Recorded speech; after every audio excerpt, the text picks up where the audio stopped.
ನಿನ್ನೆ ಪರಿಸ್ಥಿತಿ ಹತೋಟಿಗೆ ಬಂದೇ ಬಿಡ್ತು. ಸುಶೀಲಾ ಕರ್ಕಿ ಅವರು ಹಂಗಾಮಿ ಸರ್ಕಾರದ ನೇತೃತ್ವ ವಹಿಸಿಕೊಂಡು ಬಿಡ್ತಾರೆ ಅಂತ ಸುದ್ದಿ ಬಂದಿತ್ತು. ಇದು ಅಂದುಕೊಂಡಷ್ಟು ಸುಲಭ ಅಲ್ಲ. ಜೆನ್ಜಿ ಹೋರಾಟ ಅಂತ ನೋಡ್ತಾ ಇರೋದು ಇದನ್ನು. ಅಫ್ಕೋರ್ಸ್ ಅವರೇ ಸೋಷಿಯಲ್ ಮೀಡಿಯಾ ಬ್ಯಾನ್ ಆಗಿದ್ದಕ್ಕೆ ನಡೆಸ್ತಾ ಇರುವಂಥ ಹೋರಾಟ. ಫೇಸ್ಬುಕ್ಕು, ಇನ್ಸ್ಟಾಗ್ರಾಮು, ವಾಟ್ಸಪ್ಗಳನ್ನು ಯಾಕೆ ಬ್ಯಾನ್ ಮಾಡಿದ್ರಿ, ನಿಮ್ಮ ಭ್ರಷ್ಟಾಚಾರ ಹೊರಗೆ ಬರುತ್ತೆ ಅಂತ ಬ್ಯಾನ್ ಮಾಡಿದ್ದೀರಿ ಅಂತ ಜೆನ್ಜಿಗಳು ಬೀದಿಗೆ ಬಿದ್ದಿದ್ದಾರೆ. ಬೀದಿಗೆ ಬಂದು ಹೋರಾಟ ಮಾಡ್ತಾ ಇದ್ದಾರೆ. ಅದರಲ್ಲಿ 2 ಗುಂಪಾಗಿದೆಯಂತೆ. ಒಂದು ಗುಂಪಿಗೆ ಸುಶೀಲಾ ಕರ್ಕಿ ಅವರು ಒಪ್ಪಿಗೆ ಇಲ್ವಂತೆ. ಈಗ ಅವರು ನಿರ್ಧಾರ ಮಾಡಬೇಕೀಗ ಯಾರ ನೇತೃತ್ವ ಹಂಗಾಮಿ ಸರ್ಕಾರಕ್ಕೆ ಅಂತ ಅವರು ನಿರ್ಧಾರ ಮಾಡಬೇಕು. ಅದರಲ್ಲಿ ಒಂದು ಗುಂಪು ಸುಶೀಲಾ ಕರ್ಕಿ ಅವರಿಗೆ ವಿರೋಧ ವ್ಯಕ್ತಪಡಿಸ್ತಾ ಇದೆ. ನೋಡಿ, ಇದು ಕಠ್ಮಂಡುನಲ್ಲಿ ನೇಪಾಳ ಪಾರ್ಲಿಮೆಂಟ್, ಅದು ಹೊತ್ಕೊಂಡು ಉರಿತಾ ಇರೋದು ಪಾರ್ಲಿಮೆಂಟು. ಈಗ 3 ಹೆಸರು ಬಂದಿದ್ದಾವೆ. ಸುಪ್ರೀಂ ಕೋರ್ಟಿನ ನಿವೃತ್ತ ಮುಖ್ಯ ನ್ಯಾಯಮೂರ್ತಿ, ನೇಪಾಳದ first lady chief justice Sushila Karki ಅವರು ಒಂದು, ಇನ್ನೊಂದು ಬಾಲೆನ್ ಶಾ ಅಂತ ಕಾಠ್ಮಂಡುನ ಮೇಯರು. ಹಿಸ್ಟ್ರಿ ಇಂಟ್ರೆಸ್ಟಿಂಗ್ ಇದೆ. ಮೊಟ್ಟ ಮೊದಲ ಪಕ್ಷೇತರ ಮೇಯರ್ ಇವರು, ಬೆಂಗಳೂರಿನಲ್ಲಿ ಓದಿದ್ದು. ಕುಲ್ಮಾನ್ ಘೀಸಿಂಗ್ ಅಂತ, ಬಿಜ್ಲಿ ಮ್ಯಾನ್ ಅಂತ ಕರೀತಾರೆ. ವಿದ್ಯುತ್ ಪ್ರಾಧಿಕಾರದ ರಿಟೈರ್ಡ್ CEO, ಪೊಲಿಟಿಕಲ್ ಎಕ್ಸ್ಪೀರಿಯನ್ಸೇ ಇಲ್ಲ, ಬ್ಯೂರೋಕ್ರಾಟ್, ಅಧಿಕಾರಿ. ಈ 3 ಪೈಕಿ ಒಬ್ಬರು ಹಂಗಾಮಿ ಸರ್ಕಾರದ ನೇತೃತ್ವವನ್ನು ವಹಿಸಿಕೊಳ್ಳಬಹುದು ಅಂತ. ಸುಶೀಲಾ ಕರ್ಕಿ ಅವರ ಬಗ್ಗೆ ಡೀಟೇಲ್ ಆಗಿ ಹೇಳಿದೆ ನಾನು.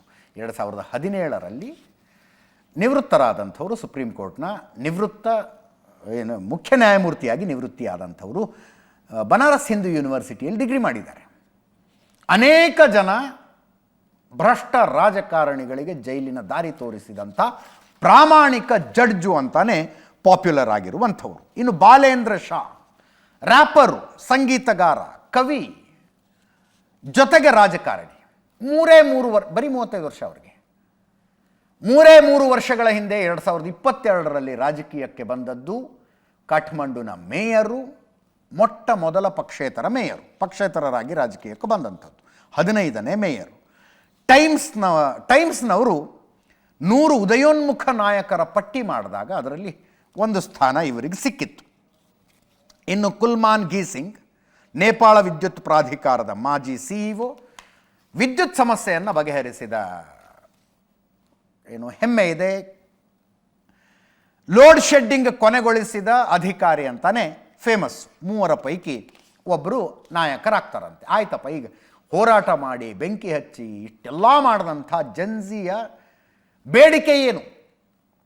ಬೇಡಿಕೆ ಒಂದು, ಈ 3 ಪೈಕಿ ಒಬ್ಬರು ಹಂಗಾಮಿ ಸರ್ಕಾರದ ನೇತೃತ್ವ ವಹಿಸಿಕೊಳ್ಳಬೇಕು, ಎಲ್ಲ ಸಂಸದರ ರಾಜೀನಾಮೆ ಕೊಡಬೇಕು, ನೇಪಾಳದಲ್ಲಿ ರೀಎಲೆಕ್ಷನ್ ಆಗಬೇಕು, ನೇಪಾಳವನ್ನು ಮತ್ತೆ ಹಿಂದೂ ರಾಷ್ಟ್ರ ಅಂತ ಘೋಷಣೆ ಮಾಡಬೇಕು, ಭ್ರಷ್ಟಾಚಾರದ ಹಗರಣಗಳ ಬಗ್ಗೆ ಸಮಗ್ರ ತನಿಖೆ ಆಗಬೇಕು, ಗುಂಡು ಹಾರಿಸೋದಕ್ಕೆ ಆದೇಶ ಕೊಟ್ಟಂಥ ಅಧಿಕಾರಿಗೆ ಶಿಕ್ಷೆಯಾಗಬೇಕು.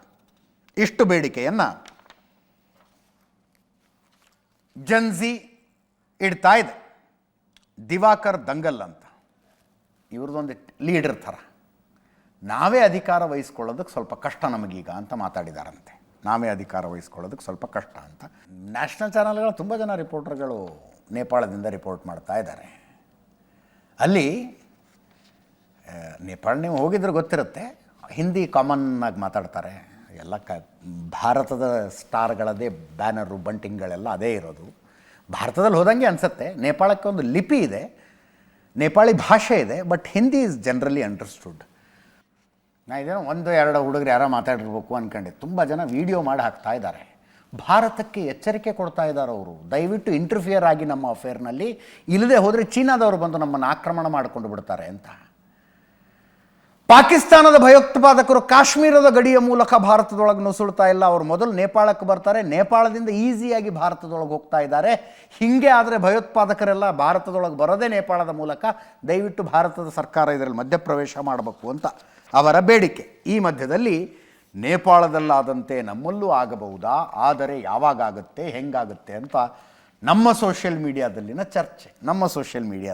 ಚರ್ಚೆ ಇದು. ಉದಿತ್ ರಾಜ್ ಕಾಂಗ್ರೆಸ್ ನಾಯಕರು ಒಂದು ಸ್ಟೇಟ್ಮೆಂಟ್ ಕೊಟ್ಟರು. ನೇಪಾಳದಂಥ ಪರಿಸ್ಥಿತಿ ಭಾರತದಲ್ಲೂ ಬಂದುಬಿಡ್ತಿತ್ತು. ನಮ್ಮ ಸಂವಿಧಾನ ಪ್ರಬಲವಾಗಿದೆ, ಇಲ್ಲದಿದ್ದರೆ ಭಾರತದ ಪರಿಸ್ಥಿತಿ ನೇಪಾಳಕ್ಕಿಂತಲೂ ಕೆಟ್ಟದಾಗಿರ್ತಿತ್ತು ಅಂತ. ಇದು ರಾಷ್ಟ್ರ ವಿರೋಧಿ ಹೇಳಿಕೆ ಅಂತ BJPಯವರು ಹೇಳ್ತಾ ಇದ್ದಾರೆ. ರಾಷ್ಟ್ರ ವಿರೋಧಿ ಹೇಳಿಕೆ ಇದು ಅಂತ.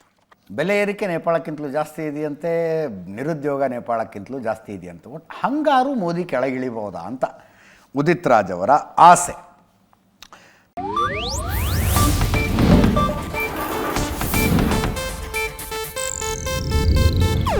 ಇದು ಏಷ್ಯಾನೆಟ್ ನ್ಯೂಸ್ ನೆಟ್ವರ್ಕ್ ಪ್ರಸ್ತುತಿ.